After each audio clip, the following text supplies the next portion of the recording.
Halo semua, selamat datang di cerita legenda. Sebelum kita mulai dengan cerita legenda yang menarik ini, jangan lupa untuk like video ini dan subscribe ke channel kami. Aktifkan lonceng notifikasinya supaya kamu nggak ketinggalan cerita-cerita legenda dari kami. Like dan subscribe dari kamu sangat berarti bagi kami dan membantu kami untuk terus membuat konten-konten menarik. Terima kasih atas dukunganmu. Dan sekarang mari kita mulai ceritanya. Dahulu kala, di sebuah negeri yang damai di Sumedang, tinggallah seorang pangeran bernama Serunting. Serunting adalah seorang pria gagah yang menikah dengan seorang wanita sederhana bernama Siti. Siti bukanlah seorang bangsawan, namun dia sangat mencintai Serunting. Setelah menikah, Siti harus tinggal di istana yang megah dan mewah bersama Serunting. Meskipun hidup dalam kemewahan, Siti sering terlihat murung. Serunting yang sangat mencintai Siti merasa cemas melihat istrinya yang selalu tampak murung. Suatu hari, dia pun bertanya dengan lembut, "Adinda, akhir-akhir ini engkau sering terlihat murung. Apa yang mengganjal di hatimu saat ini?"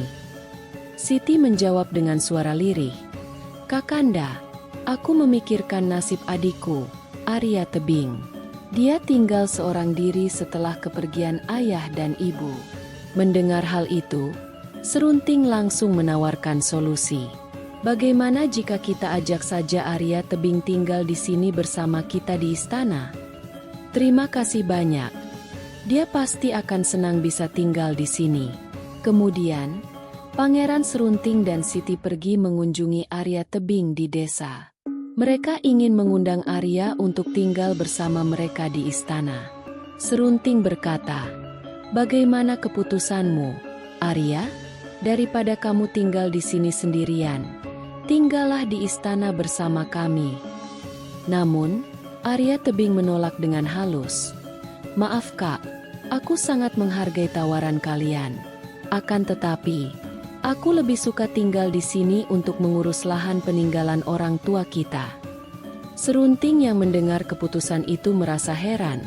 Namun ia menghormati keputusan Arya.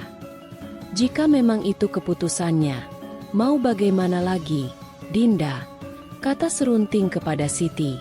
Beberapa hari kemudian, mereka membahas pembagian lahan peninggalan orang tua mereka. Arya Tebing mengusulkan untuk membagi lahan itu menjadi dua, setengah untuknya dan setengah untuk Siti dan Serunting.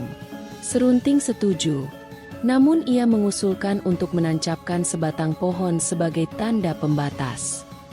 Hingga pada suatu hari, keajaiban terjadi. Dari batang pohon pembatas itu, tumbuh jamur emas, namun hanya di bagian yang mengarah ke lahan milik Arya Tebing. Arya dengan penuh kegembiraan memetik jamur emas itu setiap hari, dan lama-kelamaan kehidupannya menjadi lebih baik karena menjual jamur emas tersebut. Namun, kebahagiaan Arya Tebing tidak berlangsung lama.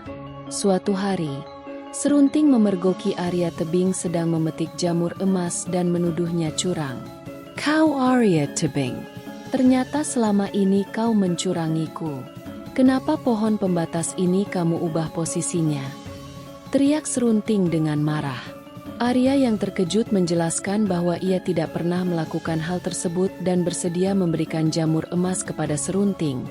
Namun Serunting tetap menuduhnya. Dalam kemarahan dan rasa tidak percaya, Serunting menantang Arya Tebing untuk berduel. "Jika kau tak mau memberikan semua emas itu, ayo kita bertarung. Yang menjadi pemenang berhak memilikinya." Arya Tebing yang tahu dia bukan tandingan Serunting, akhirnya menerima tantangan tersebut dengan berat hati dan meminta waktu 2 hari untuk bersiap. Di malam yang penuh kecemasan, Arya Tebing tidak bisa tidur. Dia memutuskan untuk mendatangi kakaknya, Siti, dan bertanya tentang kelemahan Serunting. Meski awalnya ragu, Siti akhirnya memberitahu kelemahan suaminya dengan syarat Arya Tebing tidak boleh membunuhnya. "Baiklah, akan kuberitahu kelemahannya, tapi berjanjilah padaku untuk tidak membunuhnya," kata Siti. Arya Tebing berjanji hanya akan menggunakannya untuk bertahan dalam pertarungan. Hari pertarungan pun tiba. Di padang ilalang yang luas, Pangeran Serunting berdiri dengan percaya diri, tidak menyadari bahwa Arya Tebing telah mengetahui kelemahannya. Pertarungan berlangsung sengit dan tidak seimbang. Serunting, dengan kekuatannya, dengan mudah mengalahkan Arya Tebing. Namun, saat Arya Tebing terjatuh di antara ilalang, dia ingat kelemahan Serunting. Dia mengambil sehelai ilalang dan melemparkan ke arah Serunting. Serunting terkejut dan bertanya, "Dari mana engkau tahu kelemahanku?" Arya menjawab, "Dari kakakku." Serunting merasa sangat kecewa dan marah karena merasa dikhianati oleh istrinya sendiri. Dalam kemarahan dan kekecewaannya, Serunting meninggalkan kampung halamannya dan pergi ke Gunung Siguntang untuk bertapa. Setibanya di sana, dia mendengar suara Sang Hyang Mahameru yang menawarkan kesaktian kepadanya dengan syarat harus bertapa di bawah pohon bambu, hingga daun-daun bambu menutupi seluruh tubuhnya. 2 tahun berlalu, daun bambu telah menutupi tubuh Serunting.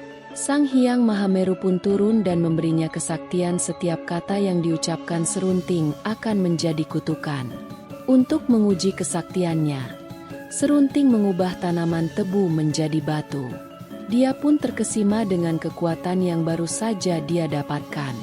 Setelah menerima kesaktiannya, Serunting memutuskan untuk berkelana sebelum kembali ke kampung halamannya.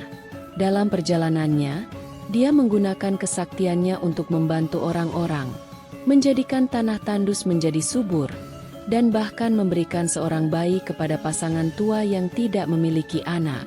Karena kesaktiannya yang luar biasa, Serunting dikenal dengan julukan si pahit lidah. Akhirnya, Serunting yang kini telah berubah menjadi pribadi yang lebih baik dan bijaksana, kembali ke kampung halamannya.